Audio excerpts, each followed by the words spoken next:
Yo guys, kakatapos ng deliver ko dyan sa may Bristol Ridge. Nakuha ko pala yung booking ko guys sa may Ligarda Angel's Pizza.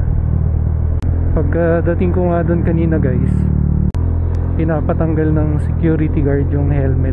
Though dati naman talaga, bago ka pumasok doon, tinatanggal talaga yung helmet. Kanina raw kasi may naging issue sa booking food. Magbabase lang ako sa pagkakakwento niya sa akin. Parang 3 rider ata yung nag-pick up sa order sa may Angel's Pizza. Tapos ngayon, yung pangatlo, yung pala yung may order talaga sa Angel's Pizza. Ang hindi ko alam kung paano nangyari na nakuha nung unang dumampot yung order. Kasi most of the time may pinapakita kaming code ng Grab bago mo makuha yung order. Sa ibang merchant pa nga guys, talagang i-double check nila kung nagagalaw, hindi screenshot yung code na nasa iyo. Ngayon, yun nga daw, nadampot yung order niya ng ibang rider.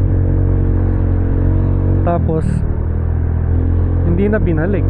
Ang hindi ko alam kung gumawa ulit ng order yung Angel's Pizza. Pero yun nga raw, hindi daw binalik yung nadampot na order ng isang rider. Kaya yun, hijack siguro. Kasi kung magkakapalit pa ng order ng ibang rider, obligado siyang ibalik yung order nun, kasi hindi naman yun yung order nung customer niya. Anyway, yun nga guys, consider as pagnanakaw yun. Maliit man o malaki, pagkain man yan o bagay, once na kinuha mo na hindi sa'yo, and yun ang isa pang kuwan guys, magre-reflect unang-una sa rider at sa Grab. Masisira ang rider, masisira din yung Grab. Kaya alam mo yun, minsan talaga nasa tao lang eh.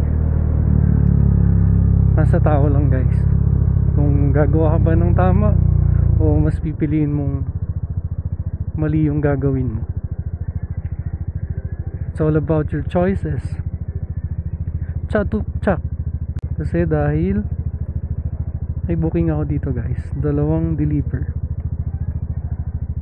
Yun lang guys, positive lang dapat palagi. Peace out.